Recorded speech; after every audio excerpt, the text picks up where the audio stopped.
concept of psychosocial risk is far from new, but the dialogue and industry discussion about the topic has elevated since regulatory changes were announced in 2023 and 2024. Psychosocial risk is now the focus of many conversations in the corporate world, from boardrooms to executive teams, and of course through to the practitioners on the ground, trying to join the dots to have meaningful impact.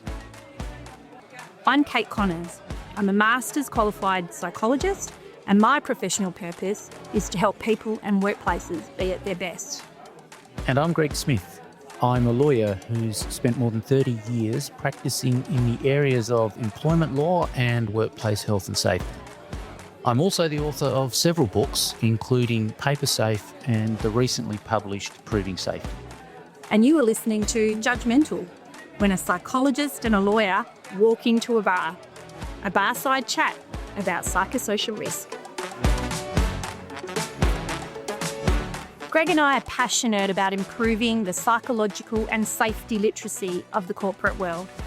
Workplace health and safety practitioners, leadership consultants, wellbeing leaders, CEOs, board directors, CPOs, basically anyone who has an interest in making our workplaces socially and psychologically safer. Greg will bring his legal knowledge, and I will wave the banner about what we know about humanness and psychology, and we'll bring both these angles to discussion on academic research and court decisions to inspire thought leadership and provide practical takeaways for listeners in each episode.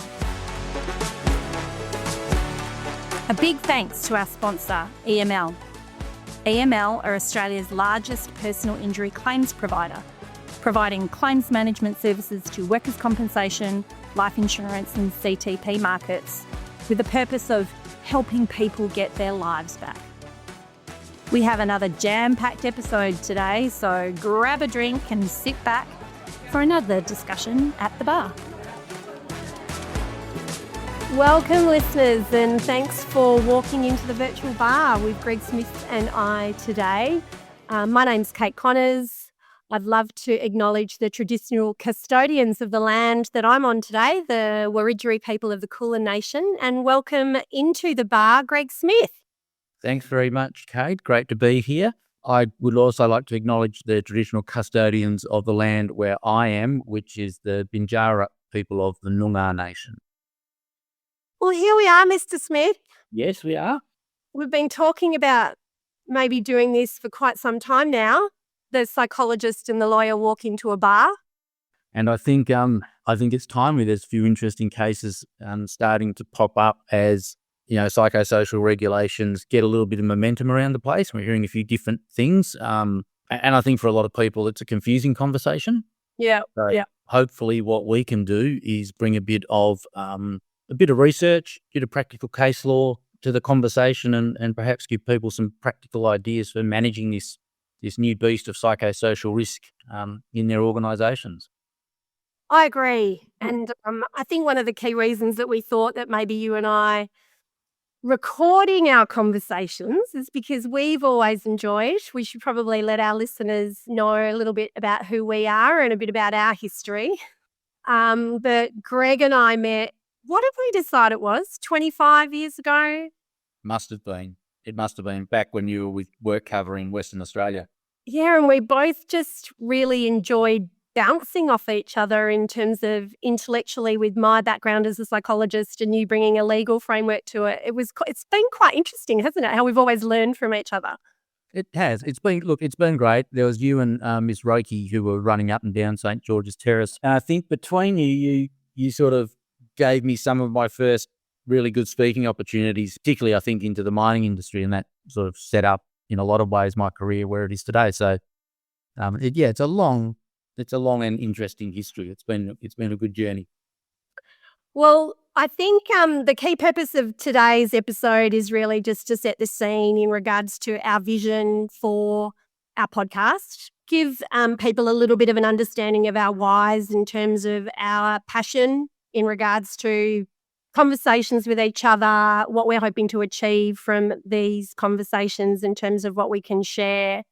And then a little bit, I guess, as well about the structure of how we're planning to run the podcast. So really this will be a bit of a quick conversation just to set the scene. But to get that kicked off, Greg, I'd love to throw to you.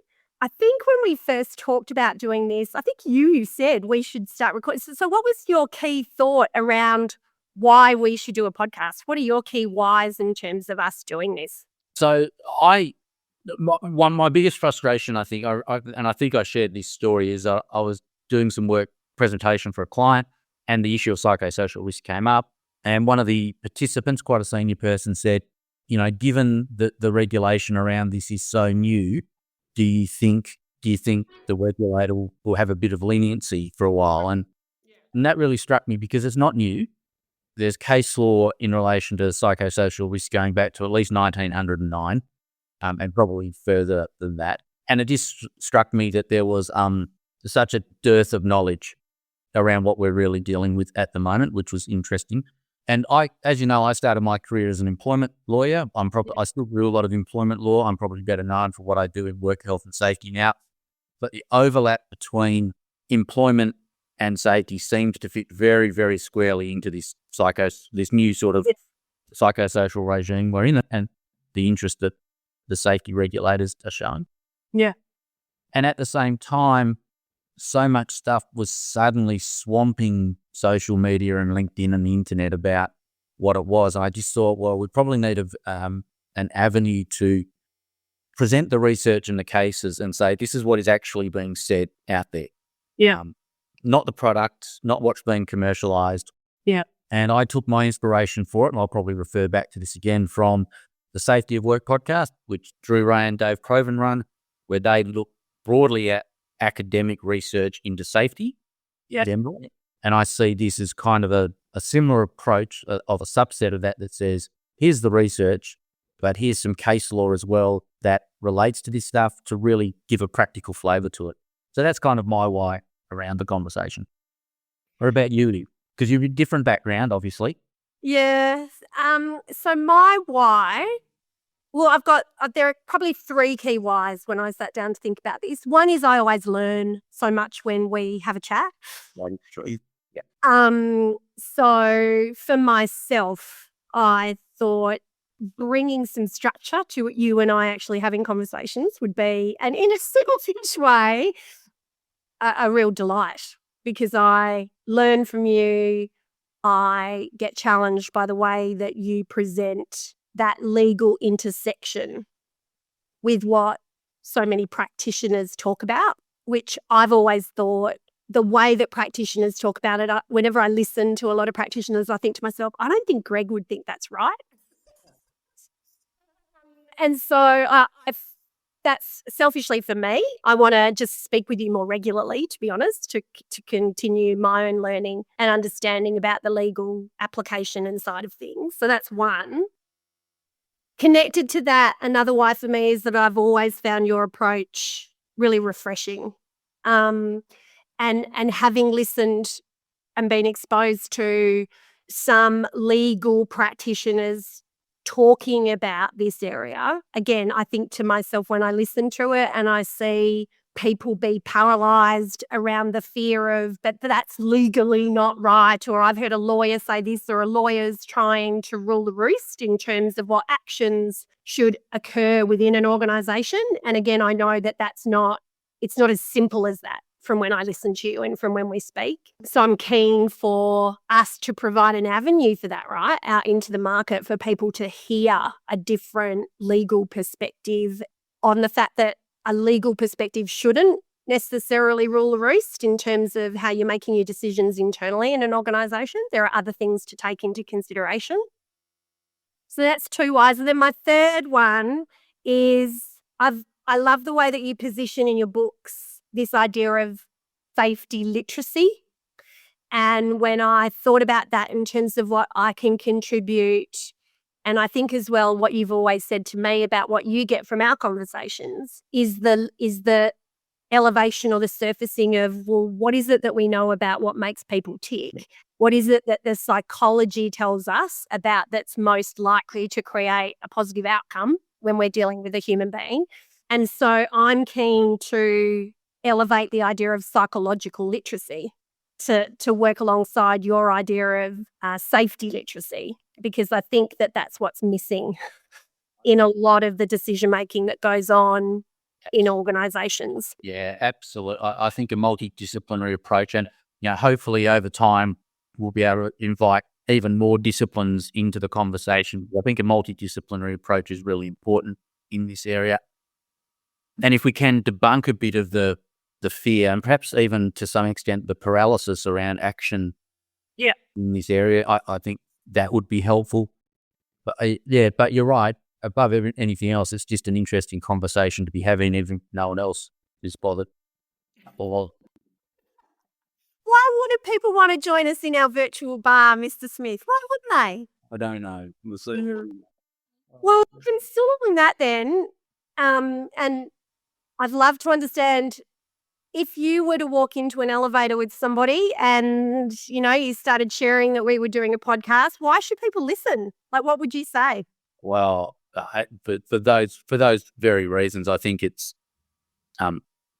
just an opportunity to hear people with reasonable expertise in the area to talk about what's actually going on in practice and debunk some of the myths and some of the fear, and hopefully give people some insights into how they can manage this in their own businesses.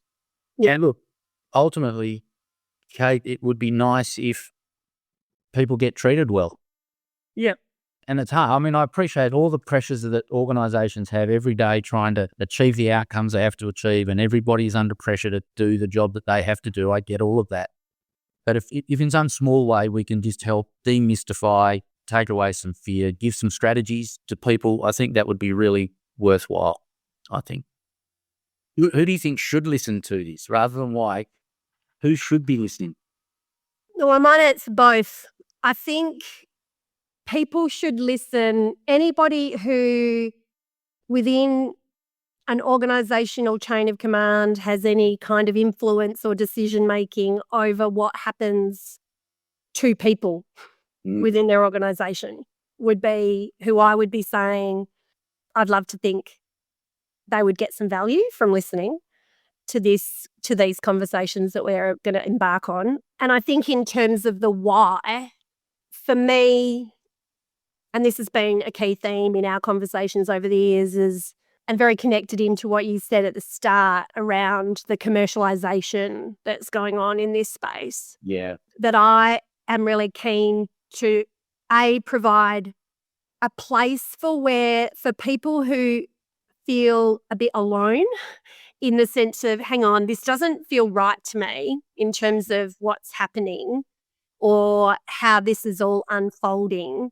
And I'd love to listen along to conversations where it's acknowledged and appreciated just how complicated this is. Yeah.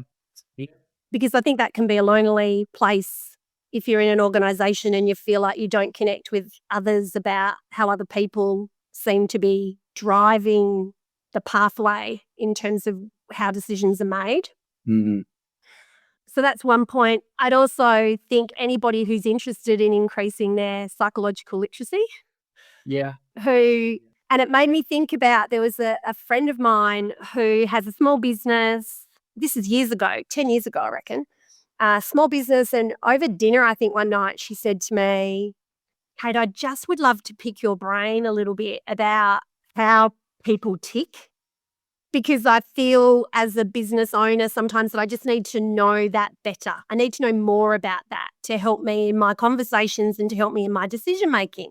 And I went, oh, that's fascinating. I'd love to. So I constructed, I think we did 3 or 4 group coaching sessions with her and her leadership group, with just this premise of helping to increase their understanding of how people tick.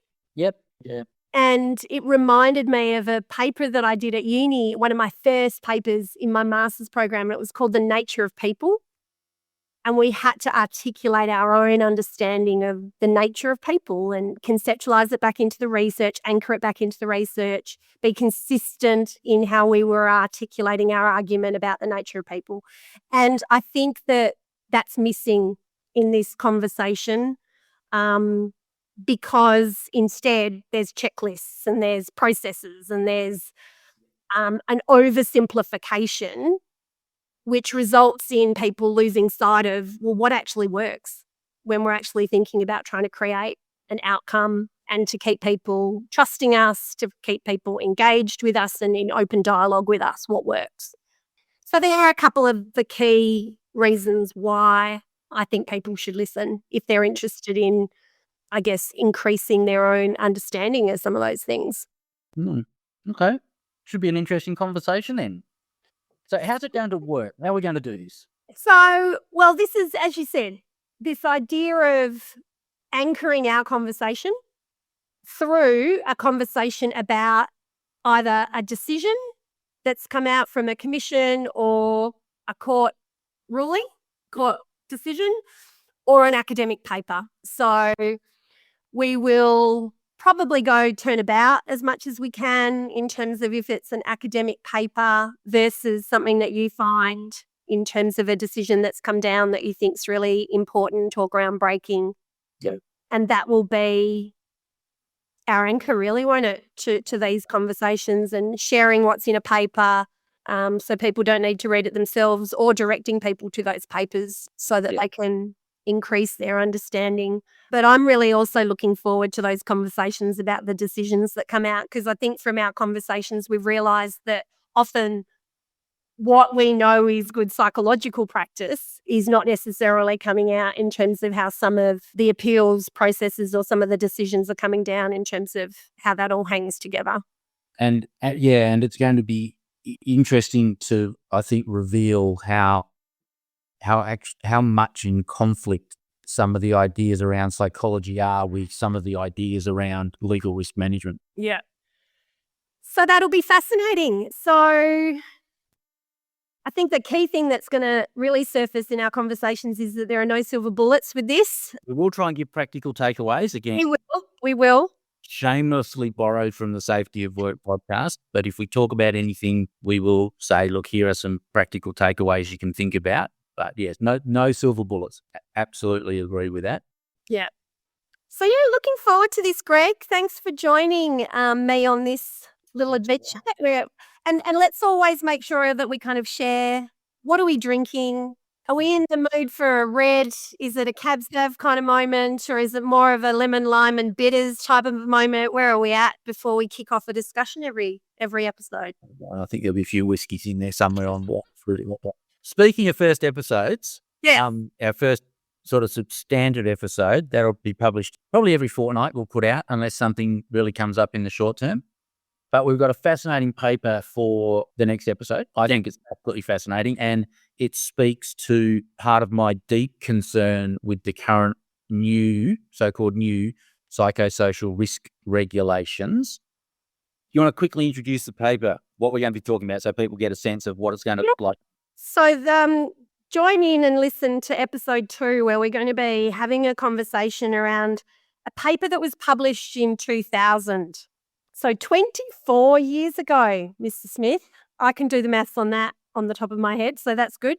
The paper was called Psychosocial Risk Assessment Problems and Prospects, and it was written by Joe Rick and Rob Briner, both from the UK jurisdiction, so we'll make sure that we make reference to that, and particularly for our Australian listeners. Yeah. But yeah, that's where we're going to kick off. So look forward to that conversation.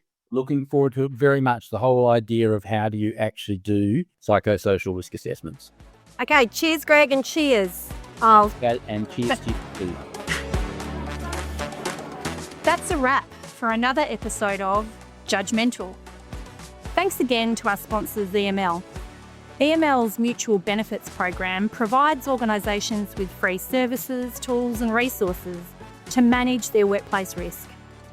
You can follow EML, myself and Greg on LinkedIn, and be sure to check the show notes for links to the papers referenced in each episode, as well as resources available to help you as you navigate the wonderfully complex and nuanced world of psychosocial risk.